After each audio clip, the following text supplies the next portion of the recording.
Hello and welcome back to Apt4U. In this particular video, we are going to discuss a new problem from linked list, which is pairwise swapping of the elements of the linked list, right? So, for example, we are provided with a linked list, and we have to perform pairwise swapping of the elements. For example, this is the linked list one. Suppose 1, 2, 2, 4, 5, 6, 7, and 8. So, performing pairwise swap is in the sense, if in the original linked list, this is pointing to this is pointing to this, and if this is the way the pointers and the links are actually designed, we have to generate a output linked list which will be such that it is pairwise swap in the sense 2 will now point to 1, right? And again, this particular pair is already swapped right now. Now we will consider this pair and we will swap them in the sense 4 will be now pointing to 2, and considering this pair 5 will be pointing to 6. Considering this pair, 7 will be pointing to 8, right? And again, these links will also be linked to each other, right? So this is the output link that is expected from us in this particular problem. So you see, they are pairwise swap. One of the possible approach to get this output, okay, if I just focus on the output, you can get this particular output by considering the elements in pair, by considering two nodes, okay. Every time you consider two nodes, and you just swap their data value. That is also a technique to get this as the output. But this particular question has strictly mentioned that we just don't have to swap the values. Instead, we have to swap the nodes. Swapping the nodes in the sense you have to modify the links also, as I explained to you right now. Now you see 1's next is pointing to 2, so modifying the link in the sense now 2's next should point to 1, okay, and again 4's next should point to 2, and these two links will be connected via 1 and 4. This is how we have to solve this particular problem. Is it possible to solve this? Yes, definitely it is possible. There are multiple ways, but we will be solving this particular problem using recursion approach. So in order to make things more clear, first of all, I will try to write the code, right? I will quickly write the code and then explain you what was my approach. So basically, let me just write the code very quickly, and meanwhile I'll just try to explain you. So in order to solve this particular problem, what will I do is basically declare a node pointer temp1, right, and another node pointer same temp2. So I am going to declare two node pointers, temp1 and temp2. My next approach will be to basically initialize, so basically if I just consider the linked list, so meanwhile I'll be trying to explain also. So my values are suppose 1, 2, 2, 4, 5, 6, 7 and 8. Initially I have received the head pointer to this, okay. So now what am I going to do is I will be having t1 point to this, okay. So what I am going to write, I am going to write here basically temp1 is equal to head, alright, and now I will move head to the next node, okay, which means I am going to move this head now to this node. And what will I do now? You see, originally this is the link, this is how the link is created, original linked list. This is the way the link are actually designed. This is pointing to null. So now I will say t2 is equal to head next. Why am I doing so? You will get the point right now. T2, what means temp2 is equal to head of next. What is the purpose behind this? Very simple. Now I am basically going to consider a pair of nodes and I am going to swap them in the sense I am going to change the direction of the links. So basically I consider this pair, I considered this pair first, right? I got this at the address head node. What did I do? I made t1 to point to the head node, and I moved the head to the next position. So head is now at this point. Now what am I going to do? I am considering two nodes 1 and 2. I want to change the direction of the link, means I want to make 2's next to 1. Now if I just directly write 2's next to 1 instead of allocating variable pointer t2, what will happen? I will lose the link to all this linked list. So I have to ensure that the address of the entire linked list is not lost. For that I was declaring t2 to point to head next. So temp2 is equal to head next will ensure that I have the address of this entire linked list, right? Now I can comfortably swap in the sense I can just point this nodes next to T1, right? So what am I going to do now? So this will basically be head of next is equal to temp1, right? You see, this is the head pointer is pointing to the node 2, head pointer pointing to node 2, and this next is equal to T1 because T1 is right now in the previous position. And now since I got 2 and 1 as the output, so what will be the output by this operation? Now by this operation we got output as 2 followed by 1. Now what is, now this, you see, this is T1, this is the head node, right? And this is T1. So T1's next, what will be T1's next? Again, that will be decided by doing a recursive call. Why? Because again we have to do a pairwise swapping, right? And that's head pointer will be the next of this particular node. So for that, what am I going to do is basically head next is equal to temp1. Done. Now temp next means temp1 next. Temp1 next is going to be a recursive call because I cannot decide what will be the next pointer to 1 because that will be decided by repeating the process. Repeating the process in the sense, again I am going to consider these two linked lists. Again I am going to consider these two nodes. Once I consider these two nodes, again this will be my head node. Head will move here, T1 will come here, T2 will come here, right? This process will be repeated, and finally what will happen? I will get the next pointer of this. So basically I will write here temp1 next is equal to nothing but the recursive call. Now the function name is pairwise swap, and what pointer will I pass? I will pass the T2 pointer. Why? Because after first iteration T2 was at this node, right? This node. So I'll pass the T2 value. So which means I'm going to write here temp2. Getting the point?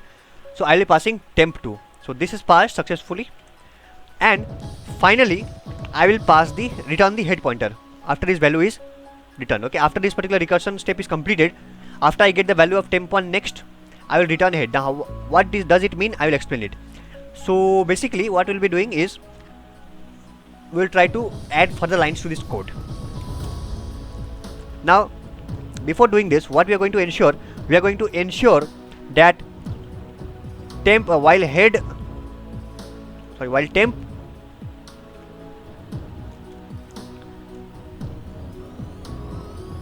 let me just write here, the base condition. So base condition will be if head is equal to null, we will return null. I'll explain you why. And if head's next is equal to null, we will return head. I will give you the explanation to this again, don't worry. And okay, that's it. So if none of this works, then basically what will be the process? Temp1 equal to head equal to head next, temp2 is equal to head next, fine, return head. Yeah. So let me drop this particular part and show you the explanation. So let's see basically the code works or not, right?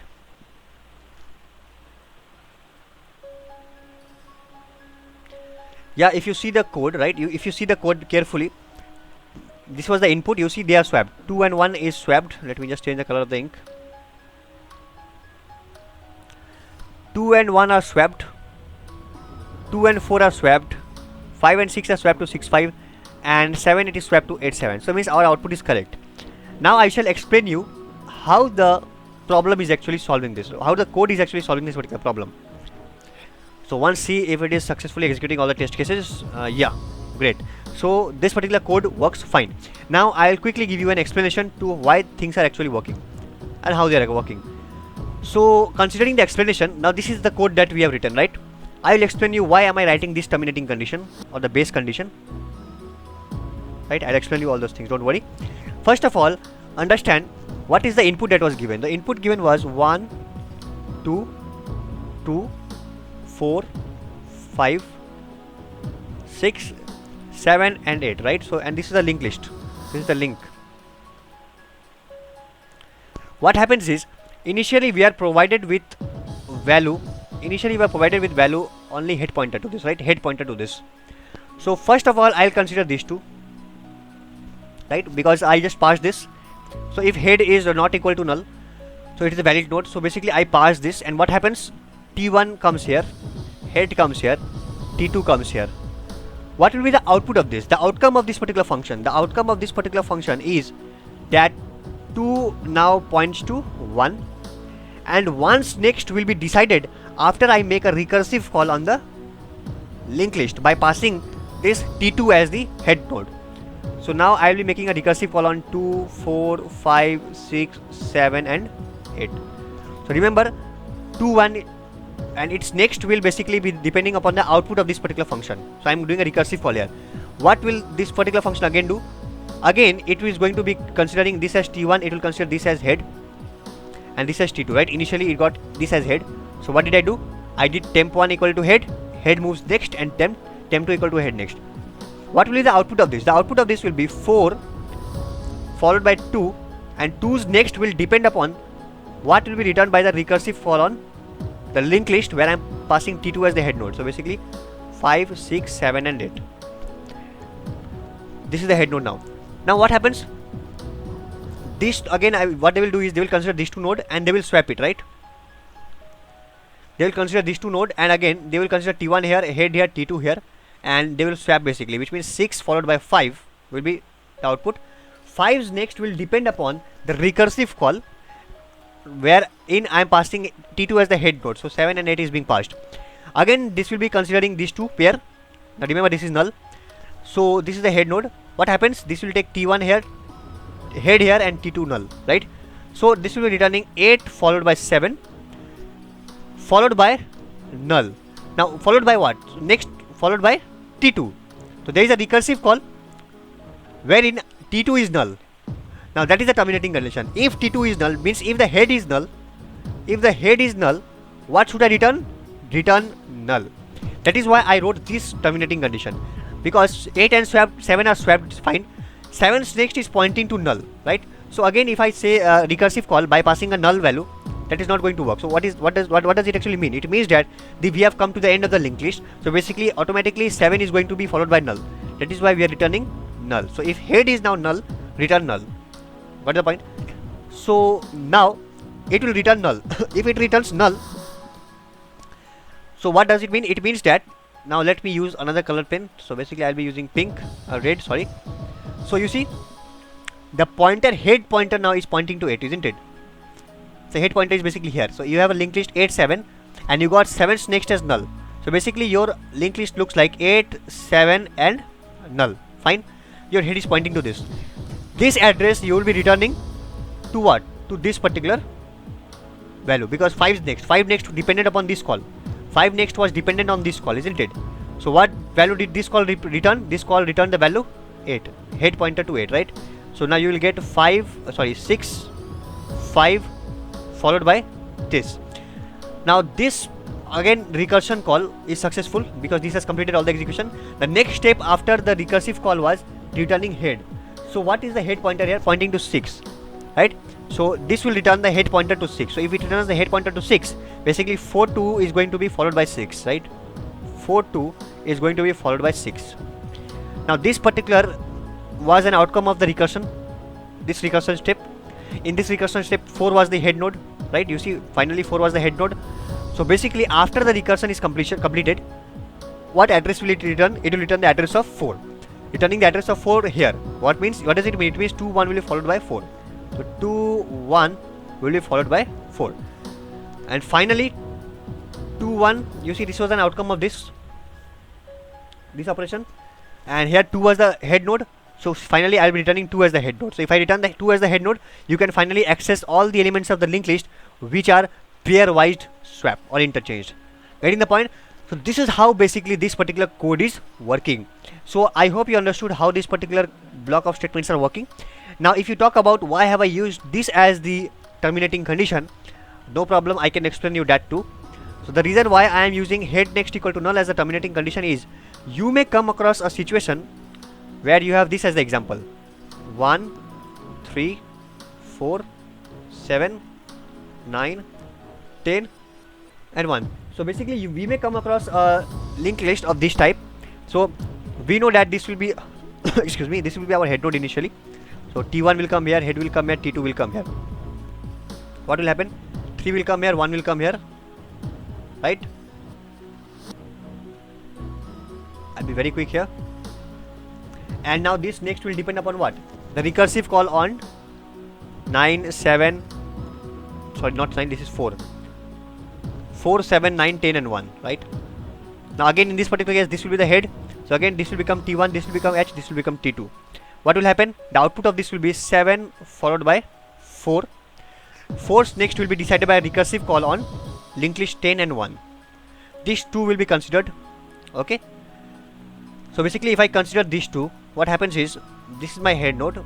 Now this will become T, this will become head, and if you look at the phi, this will be T2. So if I come across a situation where, what will be the output of 10 1? So 10 1 output will be basically 1 and 10, right? This will be swapped.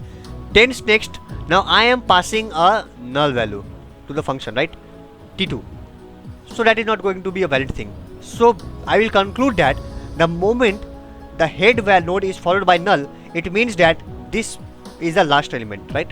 The moment heads next is followed by null, which means automatically that this is the last, this pair is the last possible pair of this particular linked list. So no need to return null. What can I return? I can simply return the head value. Getting the point? So 1, 10 and this will automatically be null. I can just return this head here from here only, right? I will not modify anything here. Getting the point? So that is why, what am I doing? Head next is equal to null. So if heads next is found to be null, right? As in this case,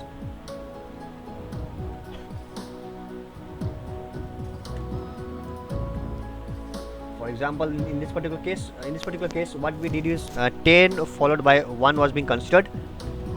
This was head, this was, now what will it do? It will take T1 as this, head as this, and T2 will point to phi. So in this particular case, whenever you come across such situation where heads next is pointing to phi, directly return the head node. So it will directly do the swapping 1 and 10 and it will return 1. Right? So if now this linked list is already formed, it will return 1, which means that it is indicating 7 followed by 4 followed by 1 followed by 10. This will return the 7's address, right? Because 7 is the head node. So returning 7's address means it says that 3, 1 followed by 7. This entire linked list. This will now finally return what? The address to 3. So this address will be returned, and finally you can access all the elements of this linked list, right? So yeah, the video is getting quite lengthy. I hope this video was quite intuitive and helpful. In case of any doubt, you can please put your doubts in the comment section, and this is how we are basically actually solving this particular problem of swapping the elements pairwise. Considering the time complexity, obviously the time complexity is linear in nature because it is depending upon the size of the linked list, right? So order of n time complexity. Considering the space complexity, now also we are using stack, right? So since we are using stack, so that also is order of n, right? Because it is recursion and recursion uses stack, so basically we are using extra space. So it is taking order n space complexity and order n time complexity. We will come with a more efficient approach in the next video. That's it from my side. Thank you for watching. Please like, share and comment and subscribe. Thank you.